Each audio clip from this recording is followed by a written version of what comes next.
So talk a little bit about why you were even interested in this project. Okay. I'm interested for a few reasons. One, because sex has always been a really big deal for me. I think I've been aware of myself as a sexual being since I can remember having early memories. And it's always, throughout my teenage years especially, and my adult life, sex has been a struggle for me in terms of trying not to have sex, mostly. So I was interested in this project just because I'm interested in the topic generally, in hearing what other people's experiences have been, and in sorting through and figuring out who I am at any given point in my life. And so I've always been interested in talking about sex since I can remember. And also because I think because I think it's something that the church does very poorly overall, and something that I think is incredibly difficult for people and very, very private, not because it needs to be, but because it's made to be. And so I was interested because I think that it doesn't need to be so private and so cloistered and often shameful, and doesn't need to be something that isolates people. So that was well, and because I love Lauren and I'll do pretty much anything she asks me to do. So Talk a little bit about the messages that you got personally as you were growing up, and what were some of the effects of those messages on you? Okay. I'm trying to remember. I think from early childhood, I don't remember my parents making me feel shame generally about my body or about my private parts. Or, I mean, like, it was very clear, like, these are parts you don't share with people, but, you know, yeah, we'll talk about it, and you can ask about it, and that's fine. But as I got older, I think definitely the assumption from my parents was you won't have sex until you're married. And I don't really think I ever remember talking to my parents about it. I think it was just, like, I was a really good kid, and so I think my parents trusted me and had no suspicions or inclinations that I was engaging in any sexual activity, and so I don't remember talking to my parents about, especially not my dad. My mom, I think I'm trying to remember if I told her, like, when I had my first kiss or anything, but I don't really remember. I might have. But then definitely, as I became a teenager, the messages from my church were very purity oriented, very much, there was a lot of discussion about lines, like, these are the lines we don't cross, and these are the things we don't do, and this is what it means to be pure. And again, there were a lot of assumptions surrounding sex, and the assumptions were, you don't do it unless you're married, and you don't question that, and if you do, there will be all kinds of baggage that will accompany it. And it's funny, I think part of what's so salient to me now as an adult is the messages that we're missing, the messages about, if you're going to have sex, these are the things you should do to be safe, to protect yourself. There was no discussion around that, either in my family or in my church. And I think not even with my peers, because I definitely remember the first time I had a peer interaction where I realized that friends of mine were having sex was 8th grade, and I was on the soccer field, and I was with my 8th grade soccer team, and we were all stretching. I remember we were doing, like, the V-sit, which was really ironic because and one of the girls said, "I'm really sore. I had sex last night for the first time." So this is a group of 14-year-olds. So it was not, I think that, I'm trying to remember if she was the only one in the group who had sex or not, but it was the first time I thought that it occurred to me that this was happening. And at that point, at 14, I don't think I understood actually what intercourse was. But it was the first time, and then 8th grade was also the year of my life where I was dumped by 3 guys. I think it was 3 and I didn't know why, and then found out later it was because I wouldn't have sex with them. And at that point, it wasn't really a struggle for me. I was too afraid to have sex. I don't think it would have happened just because I was shy and uncertain and insecure and all of the things that 14-year-old girls are. But to the point where, it wasn't a temptation that I needed to stop myself from. The temptations were much more low grade. It was more like, oh, I'm going to go make out with this guy behind the building. But at that point in my life, just in terms of messages, so I was getting these messages of exploration and of sort of that sex was a trophy or an accomplishment for people my age. But on the one hand, from peers, but then also this isn't something that we do, from my family and from my church. And definitely with my family, with my parents, it was, I think the message all the way up until I lost my virginity was very much, we're not going to talk about this, and we're just going to assume that you're not going to do it. So I never heard, I remember, being aware of birth control because of school or just because of peer interactions, but I never had a conversation with my parents or with anyone where it was presented to me as something that you would pursue if you thought you might have sex. It was always just, well, you're just not going to do that, so you don't need to worry about it. And so that was very much the mindset that I adopted was, well, I'm just not going to do that, so I don't have to take any sort of preventative measures. How was that? I think that was fairly comprehensive, maybe. So at what point do you remember beginning to question that maybe that wasn't the only way to think about it? And oh, wow. And was there any more effect of that on you other than just that it kind of left you with holes in your thinking? Definitely. I mean, I think so I'll give you the background. So when I was 22, I graduated from Northwest, and I had been a missions major, and so I was preparing to go overseas and do a 2-year internship in Indonesia. And I met my ex-husband at Gordon Biersch, which is a restaurant that I worked at downtown. And he found out both that I was going to be a missionary and that I was a virgin, and he thought both were very interesting. Well, he thought one was very interesting, he thought the other was fairly asinine, and that was the fact that I was a virgin. And he, so I ended up losing my virginity to him, and we got pregnant right away. And our first son we placed for adoption when he was 2 days old, and so that was in 2005. And then we had another son who was born in 2007, and we ended up getting married, and then after about a year ended up separating, and then about 2 years after that ended up getting a divorce, and which is the very condensed version of that story. So over that period of time, which was about 6 years in a span, my ideas about sex and about what was acceptable for sex, it's funny, didn't really change a whole lot for a long time.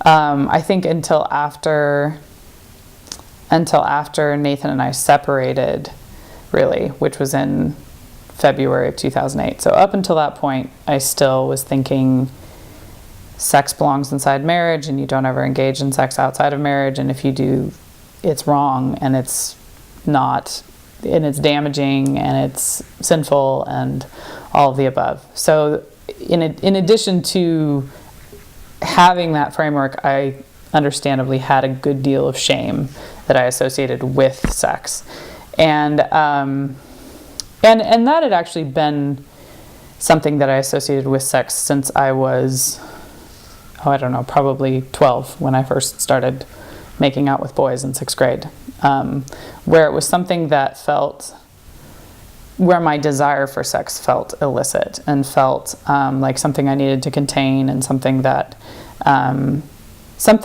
didn't have an appropriate outlet for because I wasn't married. And that was how I felt about it pretty strongly, probably from the time I was 15 or 16 up until, well, I don't know, almost 32. So, but then after Nathan and I separated, I started to think, and I think it wasn't any sort of careful, rational, intellectual calculus or theological calculus of, is this really what God expects of me? Although there was some of that mixed in, it was more, there was a good deal of anger of like, well, this has been such a struggle for me throughout my teenage years, and I had plenty of opportunities to have sex, and I didn't do it because I thought it was wrong. So I was doing a lot of reading and thinking, and also I was grappling with homosexuality theologically for the first time in my life, because I had never had homosexual friends before, and going from being at Northwest to working at Gordon Biersch was the first time I'd ever actually had any gay friends in my life. And so all of a sudden I'm thinking about my own sexuality a lot, but also thinking about the way that my faith portrays other people's sexuality. And now I'm confronted with actual human beings that embody this trait that I have always been told is so wrong, and what do I do with this? And so I was doing a lot of reading, and I sat down with this guy who had been interviewed by Seattle Weekly, and I had read his article, and he had, he was gay and had come out and had been pretty much kicked out of his church or asked to step down from leadership. And I was like, I really want to get this guy's perspective. So there's a lot of that kind of wrestling going on. But I think for me in my journey of, how do I handle my own sexuality, it was, there was a good deal of rebellion and resentment and anger towards God wrapped up in, this is such a strong desire for me, and it's always been a strong desire, and I've never felt like I had a legitimate outlet for it. And I think I read this blog the other day about, I've read a few blogs like this, but just talking about how when the church presents the idea of marriage as a sort of reward for waiting and saving yourself for marriage, that when marriage is delayed or doesn't happen or it fails or whatever, whatever it is, that picture isn't fulfilled, that it creates this sort of resentment. And I definitely lived in that space, and honestly am living in that space now and grappling with, what does it mean to be a single woman and a single mother in her 30s who is not married and who would like to have sex and is a Christian, and how do I marry all of those? So I think it was my anger that led me to, and just my frustration, and also obviously, I think understandably a unbelievable degree of disillusionment and disappointment with myself over the fact that I went very quickly from being, I'm the girl who's going to go be a missionary overseas, to I'm the single mother who doesn't know what she's going to do with her life. And that there was a lot going on. But in the midst of that, the tack that I took with my sexuality was, well, I've done this for so long, I'm now going to have sex with whoever I want to, basically. And I did that for probably about a year. I dated two or three guys who were not Christians, and just sort of entertained this. Well, and it wasn't even, I don't think that I thought, there were times when I thought, maybe I'll come to a place where I feel at peace about having sex with whoever I want to within the confines of my faith. But I think more than that, it was it was, is this, I think in some ways it was a test of my relationship with God. Is this something that puts me outside of God's grace? And I felt like that was actually a conversation that I had with God, where I essentially had the sense that God was like, you can try this and it's not going to make you happy, and I'll be here when you're done, basically. And it turned out that he was, and there came a point where I prayed this prayer where I was like, God, I have no motivation to dump my rich, charming boyfriend who I can have sex with. So I'm going to need you to change my heart if this is really what you want. And I had a really profound experience where I felt like God really changed my heart. And so I think a couple of things that I still question and still wrestle with are the way that the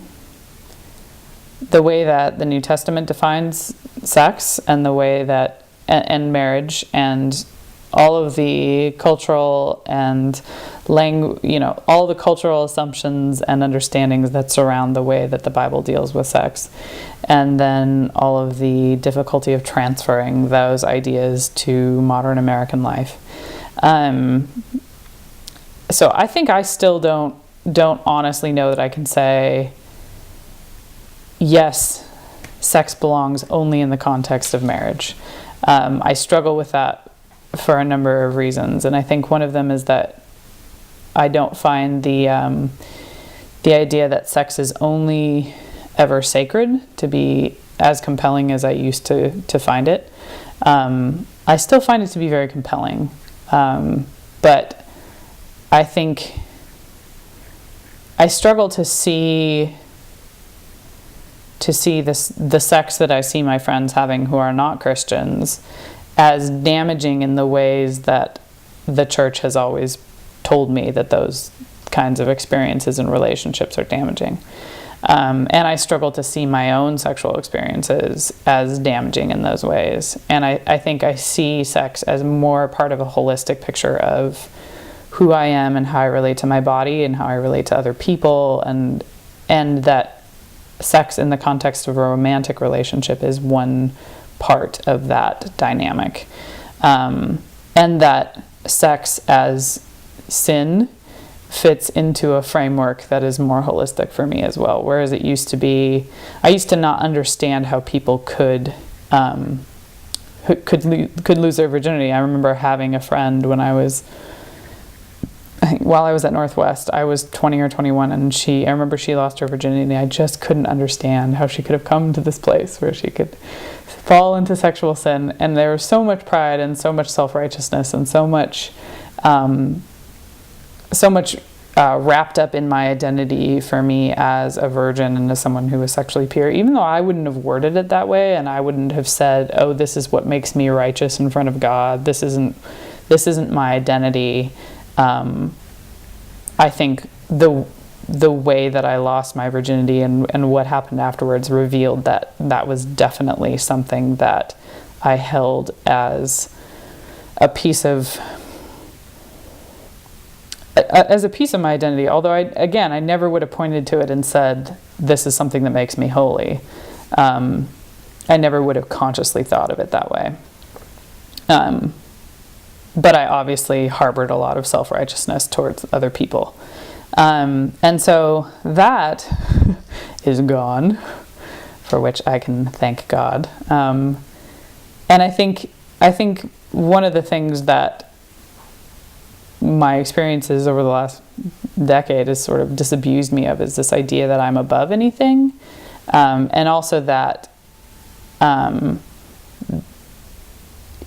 and this is something I could have articulated also, but that particular sins are worse than others, or that particular sins separate us from God in a way that others do not. And so I guess I see sex as something that the church fears because it's something that's difficult for people to control, and it's something that has obviously very big consequences for people, both emotionally and physically, and in terms of producing children accidentally sometimes. But I think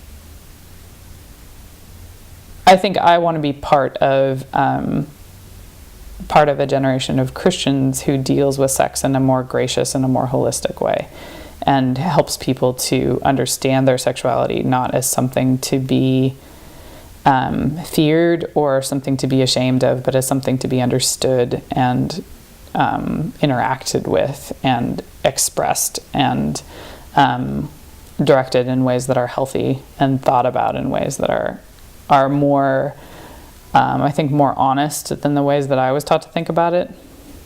Yeah, we'll stop there. Yeah. What have you come to believe is God's intent in sexuality, sexual desire, the purpose? I don't know. You know, it's funny. I read over this question and I thought, oh my gosh, what are you gonna say? I don't fully know, and I think that that's something that I'm willing to leave open and willing to grapple with. But I think a few things come to mind that ring true. That I think it's like, I think I still have plenty in common with Christians who would say you should never have sex outside of marriage. I do believe that God created sex as a picture of the consummation of shalom, of wholeness, and of the world being made as it should be, and of fulfillment and togetherness and beauty and healing and pleasure in a way that I think will only be fully expressed in heaven. I think that God has created in us a longing for more than we have here, and more in the very deepest sense that all of our desires are truer than our pains, and all of our desires for wholeness are truer than our current brokenness and the current state of brokenness of the world, and that sex is a part of the way that God communicates to us what he truly intends for humanity. That here's something that encapsulates intimacy and pleasure and a knowing of another person and a knowing of oneself.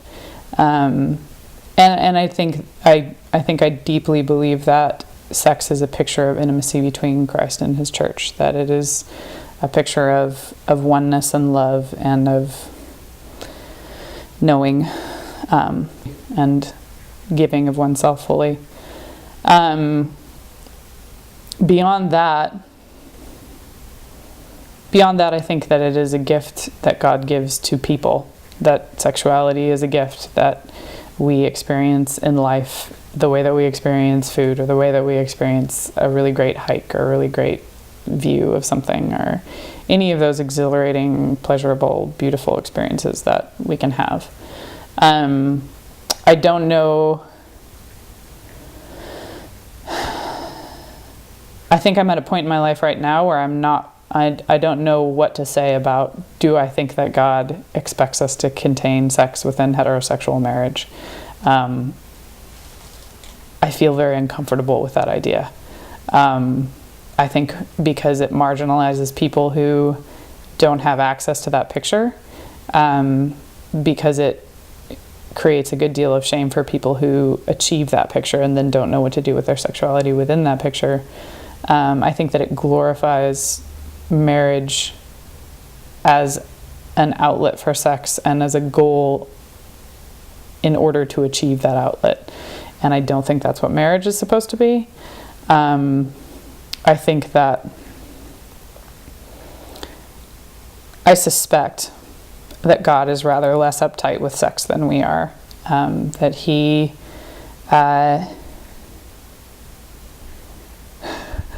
and I say that with the understanding that that implies that God is less uptight with the consequences of sex than we are, which I don't think is true. I think that God values children, and I think that God values our emotions being intact, and that guarding those things, guarding family, guarding the way a child is brought up, guarding the way we deal with our emotions and our bodies, and protect them from disease, and you know, the entire gamut of I don't even want to call them consequences, but things that naturally happen as a result of sex. And yes, some of them are incredibly damaging and difficult and hurtful, but I think that those should be seen in the context of relationships, and that sex should be seen as a part of those relationships.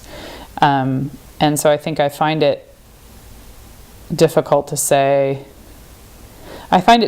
subscribe to the idea that sex should be contained within heterosexual marriage, because I think that is generally, that framework is born of fear and often of simplicity and a lack of willingness to grapple with the complexities of life as they come to people. That said, I don't think that my outlook right now is one that I'm particularly willing to put my weight down on. I'm at a pretty vulnerable place in my life, and at a point where I'm doing a lot of grappling with my sexuality and with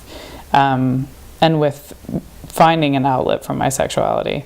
And so I think that if you asked me these questions in 6 months or a year, you might get different answers.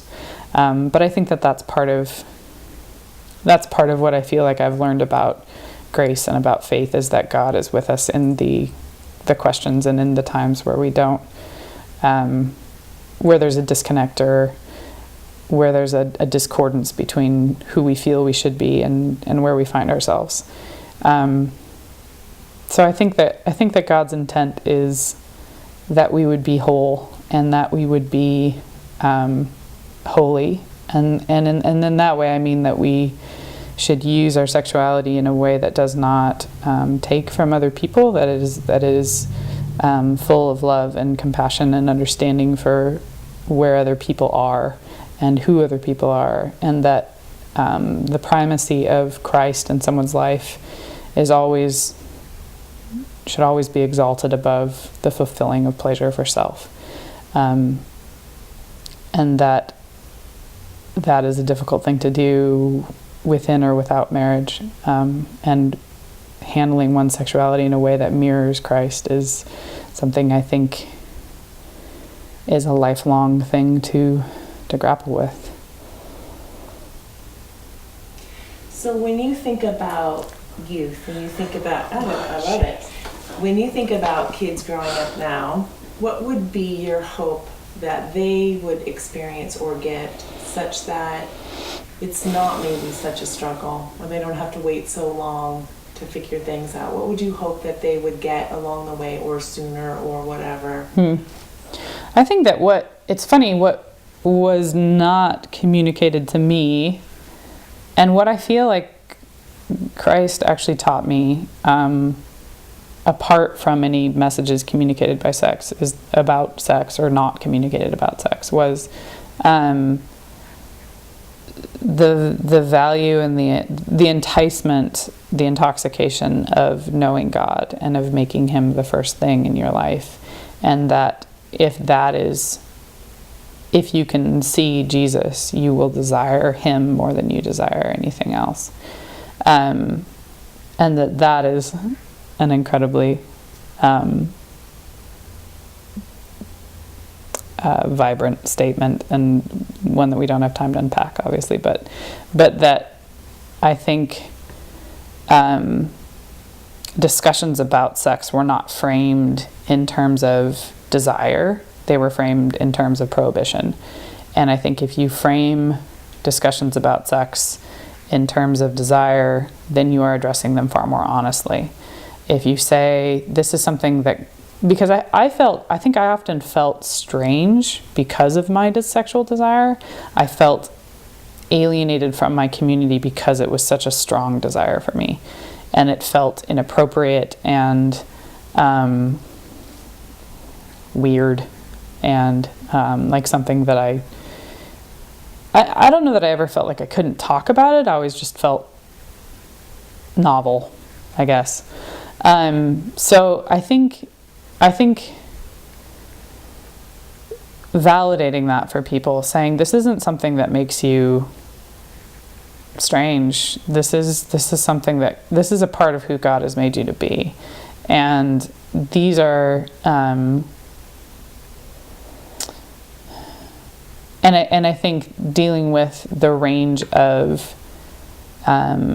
temptations and consequences and opportunities that kids will have from a very early age. So to talk about the full spectrum of sexual possibilities, from abuse and how to recognize an abuser and how to talk about it if you have been abused, to teenage sexual exploration and what that looks like and what your peers will be doing and what you will be tempted to do and what you need to do if you find yourself tempted and what you need to do if you decide that you're going to have sex, and why it's a good idea to wait, and what and how long should you wait, and in what ways should you wait. And I think just expanding the conversation and not being afraid to engage in a discussion of what the full spectrum of experience can be for people, and not associating, being very careful not to associate sex with shame because of sex. If you're going to associate sex with feelings of regret at all, it should be because of the way that you are treating yourself and that you are treating people, and frame it in a discussion of how best to love others and how best to love yourself, and does sex fit into that, and in what ways does it fit into that, and in what ways is it potentially damaging to you emotionally, to your partner emotionally. What does restraint look like?